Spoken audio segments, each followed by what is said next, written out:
Hey, it's Kaufman is Alive. I look at comic books new and old. Today I'm looking at a new comic book, the all-new, all-deadly Gwenpool #1 by Marvel Comics. This was a $4.99 book. It's got about 28 pages of story in it. Now, I don't really know why I picked this up. I couldn't really tell you. I was just kind of intrigued by it. I'm not a fan of Gwenpool. I've never bought a Gwenpool comic. Don't know much about the character. I kind of thought she was the same character as Spider-Gwen or Ghost Spider, but apparently they are two different characters who both kind of have Gwen Stacy as their alter ego. Although, what I found out is it's not actually Gwen Stacy. When we're talking about Gwenpool, it's actually a character named Gwendolyn Poole, who was a real-life person in our universe who got sucked into the Marvel Comics 616 universe.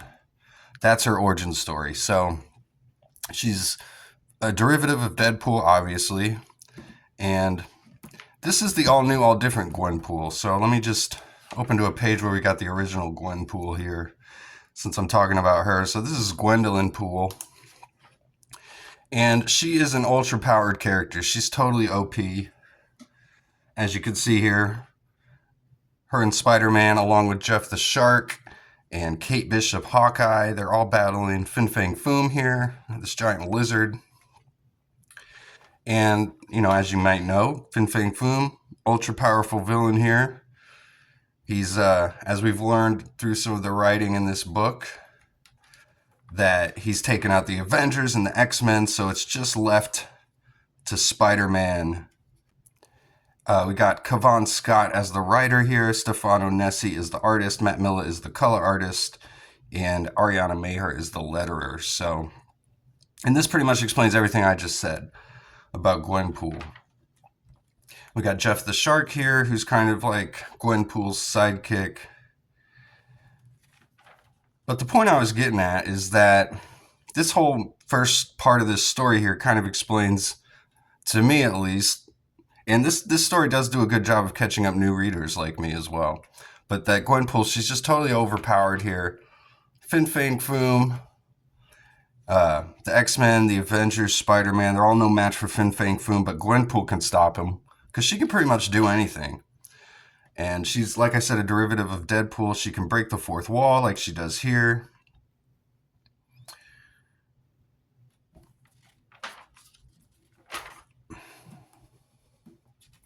And I feel like this whole reset of this new Gwenpool that we get here at the end of this issue, I feel like is a reset of this ultra-powered Gwenpool.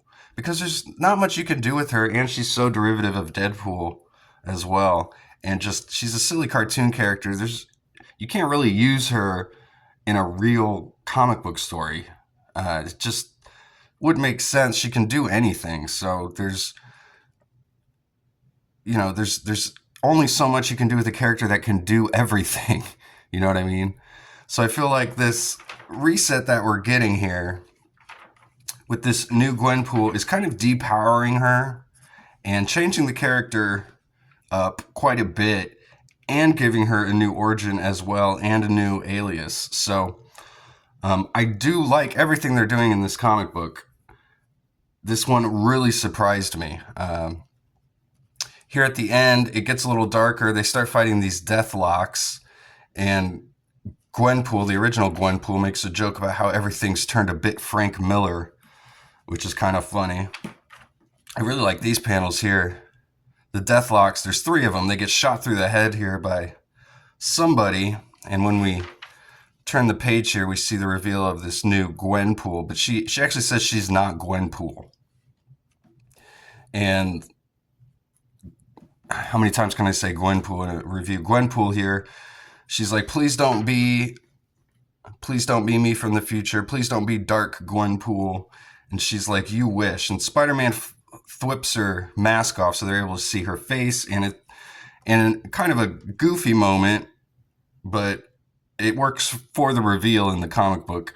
We see this classic Gwen Stacy face. She even has the headband on underneath, and perfect hair underneath this mask, which is kind of funny to me. But She says she's Gwen Stacy. She's like the real Gwen Stacy, not this Gwendolyn Poole from another dimension, or Gwen Stacy from another dimension, like Spider-Gwen in the Miles Morales comics. We've got that character where it was Gwen Stacy who got bitten by the radioactive spider. So totally separate character from all of this. But let me go back to the beginning here. Let me start at the beginning, because the most interesting thing about this comic book I have not even gotten to yet. So we start off in this Weapon X facility beta. It says we don't really know where this is, what dimension this could be in. It just says Weapon X facility, which is weird because I don't think, does the Weapon X facility even still exist? I don't know. But we've got somebody here on this like training mission. She's taking out all these Weapon X operatives. It's really violent. There's decapitations and impaling, and she takes them all out. She kills all of them. And then there's one hiding in the shadows. She takes him out as well.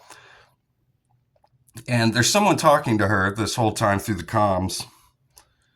And they say, one final test before you're unleashed upon an unsuspecting world. And she goes, about time. And he says, 3 Deathlocks have escaped. Your mission is to bring them in. He says, to bring them down with extreme prejudice. My kind of operation, she says. That's my girl, he says. And this looks like the Maker to me. I mean, I guess it could be Professor X, but that wouldn't really make any sense. So it looks like the Maker is the one who's made this Gwenpool, this Gwen Stacy variant. We find out she's X-31, so she actually comes from the Weapon X facility here. She's X-31. And apparently she's a clone or some sort of construct of Gwen Stacy, the original Gwen Stacy here. But she's an ultimate killing machine, an assassin. And like I said, this whole comic just feels like a big, giant reset where they're going to kill off this version of Gwenpool, which is fine with me, quite honestly, and replace her with this Gwenpool that can work better, I think, in the 616 as an actual character. And plus, they've given her an origin linked to the Maker, which is pretty cool. And I wonder if she is going to become kind of a bigger part of the Ultimate Universe that they got going on, the Ultimate Incursion storyline that's about to happen. Not a big fan of the cover of issue number 2. It looks kind of funny with her big butt sticking out while she's getting impaled, and there's no blood or anything. Just a very odd drawing. Don't know if I'll pick up the second issue of this, but I was just really intrigued by this first issue. The cover really sold me on this, to be honest. Shout out the cover artist here. It's Chad Hardin, I believe, and Edgar Delgado. Yeah, they do this cover. Pretty awesome cover. Almost nearly Red Band approved. Actually, there's some pretty funny writing in here from Gwenpool. She actually makes a joke about how this comic is Red Band approved once they start fighting and cutting people's heads off and stuff. So I really like the writing. The artwork's pretty good in here. I love this cover as well. Just an ultra-violent, looks like an Image comic from the 90s style of cover. Even though I'm not a huge fan of Gwenpool, just the derivative of Deadpool, and I'm not a fan of bringing back Gwen Stacy either. She should just stay dead, stay in the past, stay a motivation for Spider-Man. But if they're going to bring her back or whatever, I mean, they already have brought her back. Actually, it's been nearly a decade, 10 years to the month that they created this Gwenpool character. It was back in June 2015. So with all that being said, I would recommend this specific issue. I think it's pretty cool. It sets up a new origin for this Gwenpool. And it's a pretty gnarly issue. So go check it out. And thanks again for watching. I'll see you guys on the next one.